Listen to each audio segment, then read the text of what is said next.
ndiye mukomana wacho maana makati muda mukomana wabasa ndiye mukomana wacho andosota anoshanda Pogba ritori basa remaricho iza remaricho akatompa kuti Pogba niye kushanda saka vakamboshanda kupa kabamini vakatomboshanda kwakawanda muno muchamuona anoshanda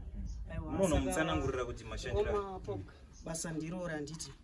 rekugadzira hapana papayati pana patinembo chekutanga dzinoisa tsvina pese pese makuseni 3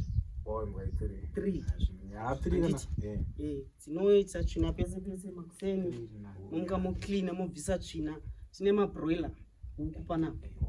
mopinda muchikwere chehuku muchitarisa muchicleana mabroiler mangani aiwa akawanda tine chikwere chiri kusero then kune garden rangu ndoda kuti ritimbe anditi tutengesa muriwo ndoda muriwo refresh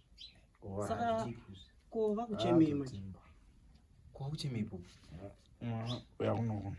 chifu asazonyanya shamwari chero zvanzi tikuda edu basa shamwari basa tichirida shamwari kunyanya kuti seko antu basa nepo pa $40 antu basa racho nepo matoto ehuku anditi obvisa kuti matoto embwa ozoti futi garden rikunzi anzi ndikuda ningirikini antu basa racho nepo ngoida basa rei bamni muri kuwirirana ere atiwirirana mukuru kuna ipo bandi wakati kuda basa bamni nepo chidzoka katitaurira bamni ndoda munhu ari serious